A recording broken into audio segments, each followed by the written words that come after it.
Bonjour à tous, c'est un plaisir de vous retrouver dans un nouveau numéro de l'invité du jour, du Gabon en France, en passant par le Sénégal, la Côte d'Ivoire et les Caraïbes. Son message reste le même, celui de l'amour de son Dieu et celui de son prochain. Notre invité du jour est le manager de l'artiste gospel, auteur-compositeur Mélina O, qui est avec nous sur ce plateau pour nous parler du retour de l'artiste et plein d'autres surprises en cours. Nous l'avons sur ce plateau. Bonjour Tombourou, Anguillet, Roy Évrard. Sabrina, Bienvenue sur Gabon 24. merci à vous déjà pour l'invitation, c'est très aimable à vous. Très bien. Alors, parlez-nous des premiers pas, de l'histoire d'amour de la musique avec de Mélina O, ou de cette passion du chant religieux. Alors déjà, pour Mélina, il faut clairement le dire, d'abord le mot vient du fait que son père et sa mère soient dans l'église déjà. Son père est actuellement pasteur, donc elle a commencé très tôt à l'église. Très bien. L'église, c'est l'actuel CRN Banco, c'était l'Arche à Port-Gentil avant. Ça a toujours été son univers. Exactement, donc elle a grandi dans cet univers-là, elle a fait ses pas, elle a montré également ses capacités. Oui. Et l'influence jazz, je pense, est venue avec ses écoutes personnelles. Donc elle a commencé par la chorale, elle a fait des passages avec des groupes musicaux quand elle est allée à l'extérieur en France, Master Music en France, ils ont fait la Suisse, la Belgique et autres. Et son parcours s'est élevé, mais ce n'est qu'en 2000. En 2000. En 2000 qu'elle a eu son premier album et qu'elle a fait également son premier concert, l'un des rares en fait à l'époque, Oui. parce qu'à l'époque les concerts ne se faisaient qu'à l'église pour les chrétiens. Donc elle a fait à l'actuel Radisson, c'était l'Intercontinental à l'époque, donc elle a réuni plusieurs autres artistes qui ont été présents pendant l'événement. Et qu'est-ce qui a motivé véritablement cette carrière professionnelle dans le gospel? La motivation, je pense qu'elle a trouvé elle-même, parce que le style déjà qu'elle fait Oui. l'a disqualifiée de la popularité du pays. Oui, il est un peu rare, il est un peu Exactement. inédit. Donc, elle a été un peu mieux accueillie à l'extérieur, ce qui fait que ici, ça n'a pas été très fort. Mais par contre, à l'extérieur, ça a été vraiment bien reçu. Donc, voilà un peu la situation. Alors, on va revenir sur l'univers musical, justement, cette empreinte jazz de l'artiste. Dans quel style évolue-t-elle exactement? Parce qu'on a du mal un peu à la cerner. Effectivement, c'est Oui. un peu compliqué. Et vous l'avez dit déjà, elle est dans le jazz, le style est éclectique. Mais un peu plus récemment, elle s'est mise un peu à la pop. Oui. À la pop, elle a essayé. Apparemment, ça a été bien vu par le public. Donc, voilà un peu les différents styles musicaux qu'elle aborde. Mais nous sommes en train de travailler pour élargir son registre. C'est-à-dire que vous allez peut-être souvent la voir avec l'afro, si tout se passe bien, et bien avec la haut aussi du traditionnel un peu. Alors, parlez-nous de la somme de ses expériences. On sait qu'elle a été une voix gospel en France, Oui. quand même.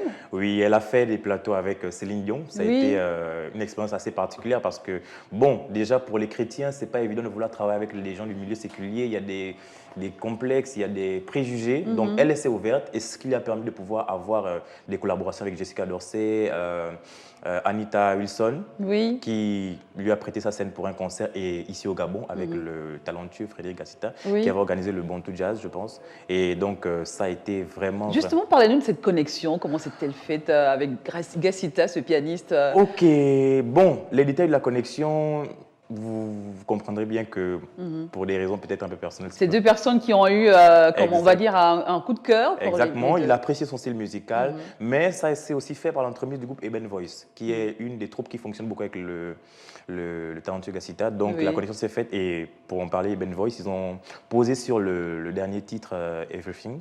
Donc ce sont eux qui ont fait les voix. Bon, par le concours des circonstances, le tournage était fait au Rwanda et donc du coup, ils n'ont pas pu être présents. Mais sinon, c'est grâce à Ben Voice que la connexion s'est faite. D'accord. Roy Évrard, parlez-nous du projet Là-haut, qui sortira le 19 avril de ce mois. Exactement. L'écriture, le test, la composition, parlez-nous de ce projet. Alors, l'écriture, c'est l'expression de ce qu'elle a vécu pendant le confinement, d'accord? Oui. C'est pour pouvoir trouver un peu le refuge, montrer que le refuge se trouve auprès du Très-Haut, d'accord? Les couleurs musicales sont un peu à l'hommage de la France, mais si vous voyez la vidéo, c'est pour revenir à la source, c'est-à-dire le paysage africain. Très bien. Il a été tourné même au Rwanda, par exemple, donc c'était un peu pour faire une espèce de réconciliation avec la terre pour son retour qui est imminent. Si on devait le présenter déjà d'emblée comme ça au monde entier, ce projet de là-haut, le message à retenir, les colorations et tout ce qu'il y a autour. Ok, bon, sur le coup, d'accord, ce que je dirais, comme je vous l'ai déjà dit, c'est pour pouvoir montrer la grandeur de Dieu et pouvoir inviter les gens à regarder vers lui, en fait, car il est Oui. là-haut, et pouvoir trouver le refuge auprès de lui. D'accord, c'est un peu ça. Et pour ne pas trop en dire, moi, je mets les gens en attente pour pouvoir D'accord. aller voir le contenu de la vidéo. Garder en haleine, très bien. Exactement. Alors, est-ce que l'artiste Mélina O est un modèle dans sa communauté? Est-ce qu'elle participe à des collectes de fonds? Est-ce qu'elle aide parce qu'on sait que le gospel, Dieu, on connaît Exactement. le chrétien comme étant quelqu'un qui a l'amour de son prochain. D'accord. Ok, en parlant de Mélina O, s'il faut parler de la communauté ici, Oui. d'accord, le contact n'est pas très évident parce que, étant donné qu'elle ne vit pas ici, c'est pas évident. Par contre, à l'extérieur, elle est beaucoup impliquée, elle a beaucoup de collaborations. Dans les œuvres humanitaires, Oui. ce n'est pas trop ça, mais au niveau de l'activité, du fondement même de l'action gospel, elle est beaucoup présente et s'est fait un nom, une réputation. Mais avec son retour qui est imminent, nous allons travailler dessus pour pouvoir effectivement toucher aussi ces domaines-là parce qu'il y a des besoins énormes, nous le savons ici, en matière de l'humanisme et de l'humanitaire.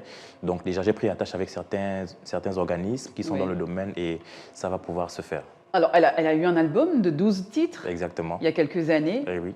Où est-ce qu'on en est aujourd'hui avec cet album Alors, qui a très bien marché d'ailleurs? Oui, l'album a très bien marché, mais pour des raisons techniques, vous allez remarquer qu'il y a certains de ces titres qui ont été supprimés. Oui. D'accord, parce qu'il fallait les actualiser aux normes internationales, parce que c'est vrai que quand ça avait été fait, c'était ça, mais il y a eu des petites modifications, améliorations qui ont fait qu'on a dû les retirer pour pouvoir les remettre. Donc, vous allez remarquer que certains qui sont récents, alors qu'ils ont été sortis depuis.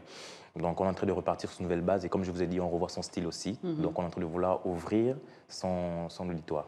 Roy Évrard, vous parlez en son nom, mais comment a-t-elle vécu cette pandémie? Est-ce que ça a eu un impact sur sa manière à elle de voir la vie, dans son écriture déjà? Oui, quand même, parce que au niveau inspiration, parce qu'au niveau inspiration, ça a été le boom pour elle, sauf que il a fallu se réadapter. Comme beaucoup d'artistes, vous voyez maintenant, les gens font des lives maintenant à domicile. C'est un peu compliqué pour quelqu'un qui est plus saine en fait. Oui. Donc là, il a fallu faire des mises à jour, des mises au point et petit à petit, l'adaptation se fait. Et donc, vous allez être très surprise des avancées. Très bien. Alors, ça, je vous le demande à vous. D'après vous, quelle est la place de la musique gospel dans la sphère musicale au Gabon? Ok, pas seulement de la musique gospel, mais je pense que la musique est un but d'éducation, de conscientisation et de repères aussi. Oui. Donc pour le gospel, étant donné que c'est du religieux, je pense que ça peut apporter des valeurs, ça a le but d'apporter des valeurs et de pouvoir aussi orienter les gens dans certaines valeurs, une certaine éthique aussi. C'est un peu ça le rôle du gospel dans la nation gabonaise. Donc c'est un rôle qui éduque quand même Exactement. la jeunesse, qui emmène la C'est vrai jeunesse. que ça en essor parce qu'il y a beaucoup de difficultés pour les artistes gospel de pouvoir au moins se faire un peu un nom dans le milieu. Mais est-ce qu'elle est vraiment prospère comme les si vous parlez de prospérité en termes financiers, Oui. je pense que c'est évident. Parce que pour pouvoir tenir une carrière internationale en France, pour un artiste du Gabon, je ne pense pas que ce soit évident pour tout le monde sans sponsor. C'est pas évident. Donc pour la prospérité, je pense qu'on y est déjà. Est-ce que Mélina O envisage à des collaborations, envisage de travailler avec des artistes un peu partout ici ou ailleurs? Ici, je vous ai présenté... On a Comfort Lake, on a beaucoup d'artistes gospel qui sont là, qui sont présents sur la scène. Vous savez, la collaboration se fait aussi sur la similitude avec le style. Donc, Oui. il faudrait d'abord qu'il y ait des personnes qui font dans son style. Comme je vous ai dit, quand elle a commencé, ce n'était pas évident de pouvoir se faire un nom ici à cause de son style qui n'était pas très accepté. Donc, du coup, ce n'est pas évident. Mais comme nous sommes en train de vouloir travailler sur son retour sur la scène, on peut essayer d'évaluer un peu comment elle l'a réorganisé ou alors pouvoir faire l'adaptation avec d'autres artistes. Mais sinon, avec des artistes qui ne sont pas chrétiens, comme Frédéric Asta, ça a déjà été fait, et avec la suite, ça se fera. Nous y travaillons. On va regarder Roy Évrard un teaser et notamment un bout de son clip. D'accord. Et on revient avec vous.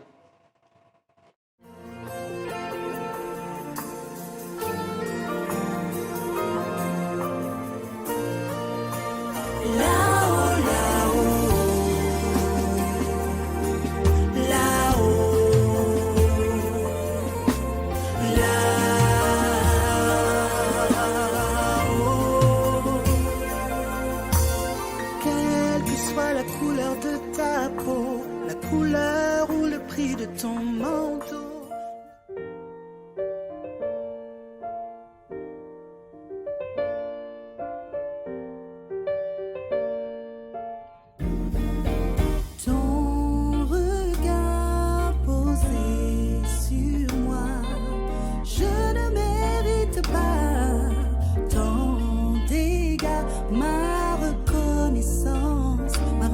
reconnaissance pour toi, mon roi, s'exprime par ce chant, par ma voix.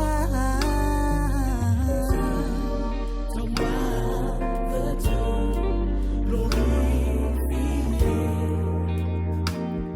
Je suis né, oh oui, par amour pour moi. Tu fus livré, tu as tout sacrifié. En retour, je veux te chanter. You are my everything. You are my everything. Dans tes bras, je veux m'abandonner. You are my everything.